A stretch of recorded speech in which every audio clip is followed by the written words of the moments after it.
नमस्कार दर्शक बंधु जय जगन्नाथ आम साई ट्रेडिंग फटी को आपण मानक स्वागत।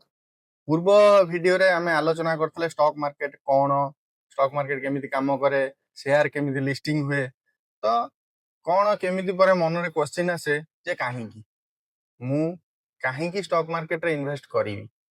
तो सही जिंस ऊपर आज रो वीडियो रे आमे आलोचना करिवा, जानिवा जे इन्वेस्टमेंट करिवा काहेकि जरूरी।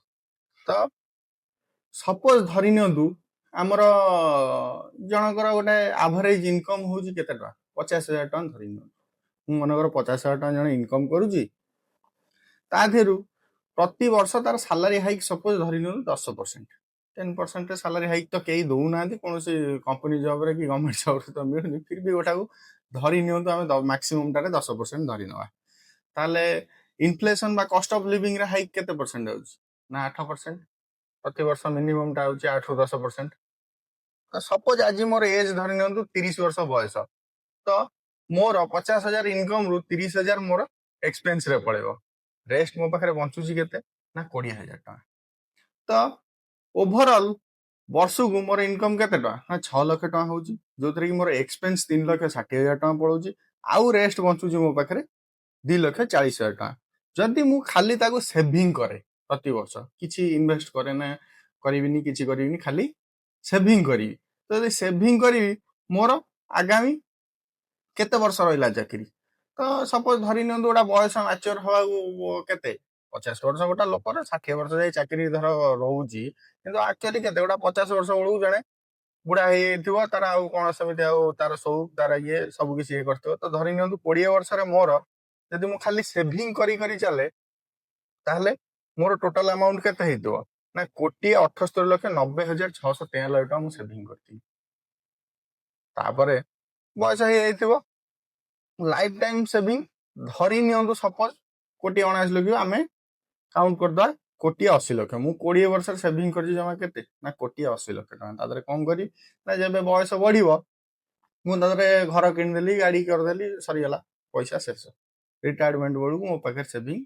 शेष किंतु जदि मोटा इन्वेस्टमेंट करी थाए सही पैसा जो 20,000 मोर प्रति मासरे बळुथला ताको मु किछि नले ओटा इन्वेस्टमेंट करू थाए ताहले कोन होबो ना जदि अति कम से कम रे मु धरि कि चले मासु 1% बा वर्षु 12% हिसाब रे ताहले मोर से जो 1,80 लख अमाउंट ता केते हे जाइथिबो 20 वर्ष रे इन्वेस्टमेंट रे कंपाउंडिंग हे हेका ना 4,26,26,95,771 टका माने 1,80 कोटी मोर ऑलमोस्ट 4.5 कोटी हे जले सेत पई कुआ जाय कोन ना compounding is the 8th wonder of the world compounding होची अष्टम आश्चर्य गोटे गप भी ओडिया रे सुनिथियो जो से ब्राह्मण मला बेले राजा को कहिथियो मते शेष आशा कोन ना मते गोटिए चाउଳ दब किंतु प्रतिदिन से क्वांटिटी टा डबल होउथियो तो 69 दिन बेलू राजस्व खाली हेकी माने बाहर धार खर्च हवा स्टार्ट हेतो तो सेटा होउची कोन कंपाउंडिंग रो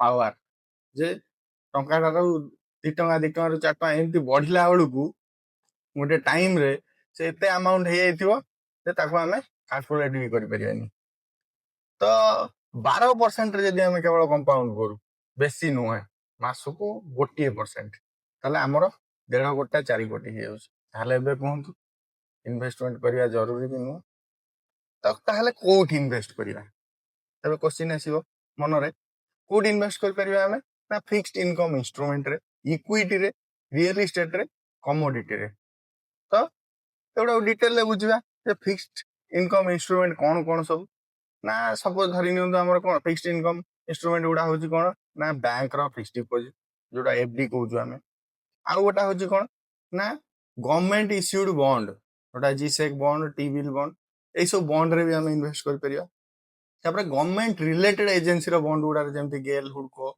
एनएचएआई ए गुडा रे भी इन्वेस्ट कर परिया तापर bond issued by corporates Tata Bajaj बड़ बड़ रिलायंस ए सब कंपनी रे हमें इन्वेस्ट करि परिया ताको बॉन्ड रे सेतरे भी गोटे फिक्स्ड डिपॉजिट टाइप रो गोटे अमाउंट रिटर्न हमहु मिलियो तापर नेक्स्ट इन्वेस्टमेंट कोन करि परिया ना इक्विटी रे केमति ना डायरेक्ट हमें शेयर रे इन्वेस्ट करि परिया स्टॉक किनिबा स्टॉक इन्वेस्टमेंट करी लॉन्ग टर्म पई पकई परिया नचेत हमें म्यूचुअल फंड थ्रू रे भी करि परिया ତ ଏଇ ସବୁ ବାଟ ରହିଲା ଆମର ଇକ୍ୱିଟି ଇନଭେଷ୍ଟମେଣ୍ଟର, ଯୋଉଥିରେ କି ପୁରା ମିନିମମ୍ ଆମକୁ 12% ର ରିଟର୍ନ ତ ମିଳିଯିବ ଯଦି ଇକ୍ୱିଟିରେ କୌଣସି ମତେ ବି ଆପଣ ଇନଭେଷ୍ଟ କରୁଛନ୍ତି। ସର୍ବନିମ୍ନ ଯଦି ବେଟର କମ୍ପାନୀ ଧରିଲେ 20%, 40%, ଆଉ ଯଦି ଆପଣ ପେନି ଷ୍ଟକ୍, ମଲ୍ଟିବାଗର ଷ୍ଟକ୍ ଧରନ୍ତୁ ସେ ତ ମାନେ କେତେ କେତେ ରିଟର୍ନ ଦେଇପାରିବ ହିସାବ ନାହିଁ। ତ ଆମେ ଗୋଟେ ସର୍ବନିମ୍ନ ଯଦି ଧରବୁ 12 ରୁ 20% ର ଆମେ ଗୋଟେ ରିଟର୍ନ ପାଇବା। ଆଉ ଗୋଟେ କୋଉଠି ଇନଭେଷ୍ଟମେଣ୍ଟ କରିପାରିବା ନା ରିଏଲ ଇଷ୍ଟେଟରେ ଇନଭେଷ୍ଟ କରିପାରିବା। ରିଏଲ ଇଷ୍ଟେଟରେ କଣ ନା ଜାଗା କିଣିକି ପକେଇ ପାରିବା, କିଛି ବର୍ଷ ପରେ ତାକୁ ବିକି ପାରିବା। ତ ଜାଗା ଖରିଦି ବି କମର୍ସିଆଲ ପ୍ଲଟ ହଉ, ଆମର ଯୋଉ ଇଣ୍ଡିଭିଜୁଆଲ ନର୍ମାଲ ଲୋକଙ୍କ ନନ୍ କମର୍ସିଆଲ ପ୍ଲଟ ଯୋଉଗୁଡା ସେଗୁଡାର ଖରିଦି ବିକ୍ରି କରିପାରିବା, ନଚେତ ଜାଗା କିଣି ଘର କରି ରେଣ୍ଟରେ ଲଗେଇ ପାରିବା। କିନ୍ତୁ ରେଣ୍ଟରେ ଇନକମ ଟା କେତେ? ହାର୍ଡଲି ଗୋଟା ବର୍ଷକୁ 2-3%। এটা ବହୁତ କମ ପରସେଣ୍ଟ ହେଇଯାଉଛି, ଯାହାକି ଆମର ପ୍ରତିବର୍ଷର ଇନଫ୍ଲେସନ ମିନିମମ ଟା 8-9% ଭଳିଆ, 10% ଭଳିଆ ରହୁଛି, ତାକୁ ବି ଆମେ କଭର କରିପାରିବାନି ଏଥିରେ।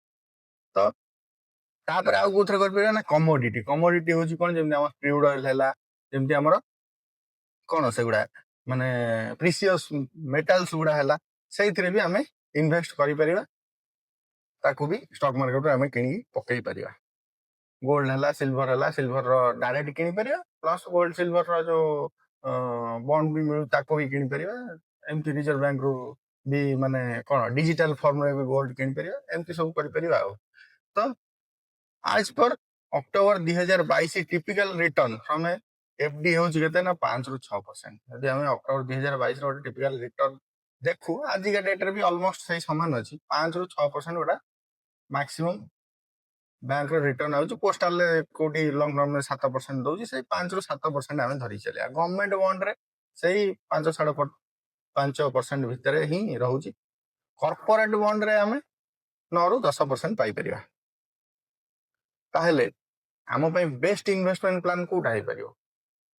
ଏଇଥିରେ ତ ମିଳୁଛି ଆମକୁ କେତେ ନା ଏଫଡି ରେ 5-7%, ଗଭର୍ଣ୍ଣମେଣ୍ଟ ବଣ୍ଡରେ 5.5% ଧରି ନିଅନ୍ତୁ, କର୍ପୋରେଟ ବଣ୍ଡରେ 9-10%। କିନ୍ତୁ ଇକ୍ୱିଟିରେ ଆମକୁ କେତେ ମିଳୁଥିଲା ନା 12-20% ଗୋଟେ ଠିକ ଠାକ ଫର୍ମରେ ମିଳିଯାଉଥିଲା। ଯଦି ଆମେ ଆହୁରି ହାଇ ରିସ୍କ ନବା, ଆହୁରି ହାଇ ରିଟର୍ନ ପାଇବା। କିନ୍ତୁ ଇକ୍ୱିଟି ଇନଭେଷ୍ଟମେଣ୍ଟରେ ଗୋଟେ ଜିନିଷ ଇନଭେଷ୍ଟ କରିବା ପୂର୍ବରୁ ନୋଟ କରିବାର ଅଛି, କଣ ସେଇଟା ନା ଯେତେ ହାଇ ରିସ୍କ ସେତେ ହାଇ ରିଟର୍ନ। କାହିଁକି ନା ସପୋଜ ଆମେ ପେନି ଷ୍ଟକ୍ କି ମଲ୍ଟିବାଗର ଷ୍ଟକ୍ ରେ ଇନଭେଷ୍ଟ କଲେ, ତା ଦେହରେ ରିସ୍କ ବହୁତ ହାଇ। କଣ ନା କମ୍ପାନୀ ବୁଡି ଯିବାର ବି ଚାନ୍ସ ଅଛି ପେନି ଷ୍ଟକ୍ ରେ। କିନ୍ତୁ କମ୍ପାନୀ ଯଦି ଗ୍ରୋ କରିଗଲା, ଆମକୁ ଦରକାର ପଇଲେ କେତେ ଆମେ 10%, 12%ରେ ଏଇଠି ହାଉଳି ଖାଉଛୁ, ସେଠି ଆମକୁ 4,000-5,000% ରିଟର୍ନ ଏମିତି ମିଳିଯିବ। ତେଣୁ ତା ପାଇଁ ଆମକୁ କଣ କରିବା ଦରକାର ନା ଆମେ ପୋର୍ଟଫୋଲିଓ ଡାଇଭରସିଫାଇ କରିବା। କିଛି କମ୍ପାନୀରେ, ଅଲଗା ଅଲଗା କମ୍ପାନୀରେ କିଛି କିଛି ଇନଭେଷ୍ଟମେଣ୍ଟ କରିବା, ଯାହାଦ୍ୱାରା କି ଯଦି ଆମେ 10ଟା କମ୍ପାନୀରେ ଇନଭେଷ୍ଟ କରିଛେ, ତାହେଲେ 5ଟା କମ୍ପାନୀ ଯଦି ବୁଡି ଯାଉଛି, 5ଟା କମ୍ପାନୀ ଆମର ଉଠି ଯାଉଛି, ତାହେଲେ ସେ 5ଟା କମ୍ପାନୀ ଯେମିତି ଆମର ସେ ଆଉ ପୂର୍ବ ଯୋଉ 5ଟା ବୁଡିଗଲା ତାର ମୂଳ ପଇସା ରିଟର୍ନ ଦବା ସହିତ ଏଥିରେ ଏତେ ଲାଭ ଦିଆଯାଇଥିବ ଯେ ଆମ ମାନେ ସେ ଯୋଉ ଟୋଟାଲ ହୋଲ ଇନଭେଷ୍ଟମେଣ୍ଟ ଆମାଉଣ୍ଟର ଆମେ ଗୁଡାଏ % ରିଟର୍ନ ପାଇଯାଇଥିବା। ସେଥିପାଇଁ ଆମକୁ ପୋର୍ଟଫୋଲିଓ ଡାଇଭରସିଫାଇ କରିକି ସବୁବେଳେ ଇନଭେଷ୍ଟ କରିବା ଦରକାର, ଯେତେବେଳେ ବି ଆମେ ଇକ୍ୱିଟିରେ ଇନଭେଷ୍ଟ କରୁଛେ। ବାକି ଯଦି ଆମେ ଇନଭେଷ୍ଟ ନ କରୁଛେ, ତାହେଲେ ଆମେ ପ୍ରତିବର୍ଷ ଜାଣି 9%, 10% ମାଇନସରେ ରହିଯାଉଛି। କଣ ନା ଇନଫ୍ଲେସନ 9-10% ପ୍ରତିବର୍ଷ ଲାଗିଯାଉଛି। ଏବେ ବି ଯଦି ଆମେ ମାନେ 9%, 7% ଏଫଡିରେ ଯୋଉ ମିଳୁଛି 5%-7%, ସେଥିରେ ବି ଆମେ 3%-4% ପ୍ରତିବର୍ଷ ମାଇନସ ରହୁଛି। ଇନଫ୍ଲେସନ କଣ ନା ସପୋଜ ଧରି ନିଅନ୍ତୁ ଯୋଉ ଜିନିଷଟା ଆପଣ 100 ଟଙ୍କାରେ ପୂର୍ବ ବର୍ଷ କିଣୁଥିଲେ, ଆଜି ସେ ଜିନିଷ ଦାମ ହେଇଯାଇଛି କେତେ 105 ଟଙ୍କା, 106 ଟଙ୍କା, କୋଉଟା 110 ଟଙ୍କା। ସେଇ ଜିନିଷଟା ହଉଛି ଇନଫ୍ଲେସନ। ମୁଦ୍ରାର ଭ୍ୟାଲ୍ୟୁ ଧୀରେ ଧୀରେ କମିଯାଏ ପ୍ରତିବର୍ଷ। ତ ସାଧା ଲାଙ୍ଗୁଏଜରେ ଆମେ ବୁଝିଲେ, ତ ସେଥିପାଇଁ ଆମକୁ ମିନିମମ୍ ଟା କଣ ନା ଯଦି ଆମକୁ ବ୍ରେକ୍ ଇଭିନରେ ରହିବାର ଅଛି, ଆମକୁ ମାନେ ଆମ ପଇସାର ଭ୍ୟାଲ୍ୟୁ ସମାନ ମେଣ୍ଟେନ କରିବାର ଅଛି, ତାହେଲେ ଆମକୁ ପ୍ରତିବର୍ଷ ଗୋଟେ ସର୍ବନିମ୍ନ 9-10% ରିଟର୍ନ ଦରକାର। ସେଥିପାଇଁ ଆମେ ଇନଭେଷ୍ଟମେଣ୍ଟ ମାର୍କେଟରେ କରିବା ଆବଶ୍ୟକ। କାହିଁକି ନା ମାର୍କେଟରେ ଆମକୁ ବେଟର ରିଟର୍ନ ଦଉଛି। ଅନ୍ୟ ଇନଭେଷ୍ଟମେଣ୍ଟ ସୋର୍ସ ବି ଅଛି, ହେଲେ ମାର୍କେଟ ଆମକୁ ବେଟର ରିଟର୍ନ ଯେହେତୁ ଦଉଛି, ତେଣୁ ଆମେ ଏଇଠି ଇନଭେଷ୍ଟମେଣ୍ଟ କରିବା ଆବଶ୍ୟକ। କିନ୍ତୁ ତା ପୂର୍ବରୁ ନଜର ଦେବାର ଜିନିଷ ହଉଛି କଣ ନା ହାଇ ରିସ୍କ ରେ ହାଇ ରିଟର୍ନ, ଦ ଲୋ ରିସ୍କ ଦ ଲୋ ରିଟର୍ନ। ତାପରେ ଆମେ ଏବେ ପଚାର ଆମ ଏବେ ମନକୁ ଆସିବ ଯେ ହଉ ଠିକ ଅଛି ଇନଭେଷ୍ଟମେଣ୍ଟ କରି କିଏ କେତେ ଜଣ କଣ କରି ପକେଇଛନ୍ତି ଯେ ମୁଁ ଇନଭେଷ୍ଟ କରିବି। ତ କରିଥିବା ଲୋକଙ୍କ ଲିଷ୍ଟ ହେଇ ଆପଣଙ୍କ ସାମ୍ନାରେ ରାକେଶ ଝୁନଝୁନୱାଲା, ରାଧାକିଷ୍ଣ ଧୱାନୀ, ଆଶିଷ ଧାୱନ, ମୁକୁଲ ଅଗ୍ରୱାଲ ଏମାନେ ସବୁ ଷ୍ଟକ୍ ମାର୍କେଟର କିଏ ନା ଜିଆଣ୍ଡ ଯୋଉମାନେ କି ଇନଭେଷ୍ଟମେଣ୍ଟରେ କ୍ରୋର୍ସ ଅଫ ରୁପିଜ ଇନକମ କରିଛନ୍ତି। ତେଣୁ ଷ୍ଟକ୍ ମାର୍କେଟରେ ଗୋଟେ କ୍ୟାରିୟର ଗୋଟେ ଇନଭେଷ୍ଟମେଣ୍ଟ ଜରିଆରେ ଗୋଟେ ନିଜର ୱେଲ୍ଥ ବିଲ୍ଡ କରିବାର ଗୋଟେ ଅପରଚ୍ୟୁନିଟି ଅଛି ଯାହାର କି ଏକ୍ଜାମ୍ପଲ ହଉଛନ୍ତି ଏଇମାନେ। ଆଜିର ଭିଡ଼ିଓ ଆମେ ଏଇଠି ସାରିବା। ଧନ୍ୟବାଦ। ପୁଣି ଦେଖା ହବ ଆଗାମୀ ଭିଡ଼ିଓରେ ଯୋଉଥିରେ ଆମେ କଥା ହବା ଯେ ଏ ତ ସବୁ ରହିଲା କଣ କେମିତି କାହିଁକି ଉପରେ ଆମେ କଥା ହେଇସାରିଲେ। ଏବେ ଆମେ ଟ୍ରେଡିଂ କରିବାକୁ ଯିବା ପୂର୍ବରୁ ଆମ ଜର୍ଣ୍ଣି ଷ୍ଟାର୍ଟ କରିବା ପୂର୍ବରୁ ଆମେ ପ୍ରଥମେ ଜାଣିବା କଣ ନା ଷ୍ଟକ୍ ମାର୍କେଟର ହିଷ୍ଟ୍ରି କଣ, ଟ୍ରେଡିଂର ହିଷ୍ଟ୍ରି କଣ ଜାଣିବା ଦରକାର। କାହିଁକି ନା ଗୋଟେ ଜିନିଷ ଆଗକୁ ଯେତେବେଳେ ଆମେ ଯାଉଛେ ତାର ପାଷ୍ଟ ରେକର୍ଡ ତାର ପାଷ୍ଟ ହିଷ୍ଟ୍ରି ନିହାତି ଭାବରେ ଜାଣିବା ଦରକାର, ଯାହାଟା କି ଆମେ ଆଗାମୀ ଭିଡ଼ିଓରେ ଜାଣିବା। ଆଜି ପାଇଁ ଭିଡ଼ିଓ ଏତିକି ଥିଲା। ଧନ୍ୟବାଦ, ରହୁଛି, ନମସ୍କାର। ଯଦି ଭିଡ଼ିଓଟି ଭଲ ଲାଗିଲା ତାହେଲେ ଲାଇକ୍, ସେୟାର ଆଉ ସବସ୍କ୍ରାଇବ କରିବେ। ଯଦି ମୋ ପାଇଁ କିଛି ସଜେସନ ଥିବ କମେଣ୍ଟ ସେକ୍ସନରେ ନିହାତି ଭାବରେ ଜଣେଇବେ। ଧନ୍ୟବାଦ।